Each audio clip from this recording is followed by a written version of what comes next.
So I was asked, how do I get involved in commercial real estate or investing in properties with limited funds? Well, you do have a little bit of a problem because there's no way to buy properties with no money whatsoever, but there's shortcuts, there's ways around this, there's things you can do to help yourself.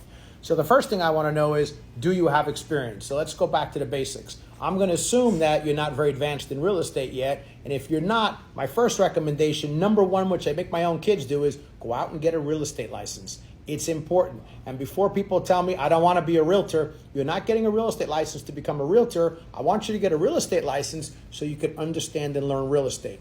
In addition to that, you'll start earning commissions as a second job, if you will. But there's no better way to learn real estate than to become a realtor. Now, assuming you want to buy, like I do, say, shopping centers, go work for a company that does and owns the kinds of properties you want to own, possibly one day down the road. So if you want to own shopping centers, go work for a shopping center company, and tell them you want to do leasing. Don't worry about what the pay is. It's going to be commission. That's not what the key is. The key is getting the education. So once you get that education, you're leasing, you're now going to learn what tenants are looking for in investing in properties and leasing spaces.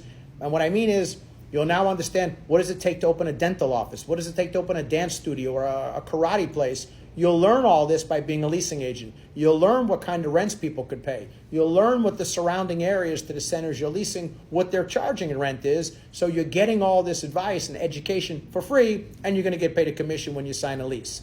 Now we'll fast forward more so to the question, because now we're going to assume you are experienced. How are you going to buy a property with no money? You just have all this experience. People want to invest and align themselves with people who are experts. And what I mean is, if I want to go out and buy a property, and I've been doing this for all these years, and I have a track record of success and I understand it, people will look to me and they'll want to invest with me. So if you're just getting started out, you could go to people and ask them to invest in your project alongside of you, because now you're an expert. You've been in leasing and management. You understand how to operate the property. You understand the comparable rent rates. You understand the market comps for the sales of properties. You are an expert. People can invest. So what do you mean? Simple. Go ask your aunt, your uncle, your cousin, your mother, your father, anyone, just to give you small amounts of money. If they don't want to invest and be your partner, that's fine. Ask them to loan you the money.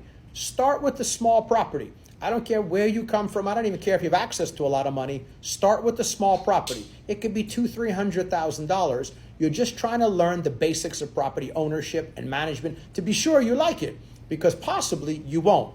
But don't be afraid to ask people for money. Now, if you don't have access to money, there's many other ways to get around and get access to money. You could do seller financing. You can get second positions from sellers. There are ways to buy some properties with no money down where the seller will hold a second position note. And for that, this video would go on for hours with all the ways, but there's books on how to buy properties with no money down.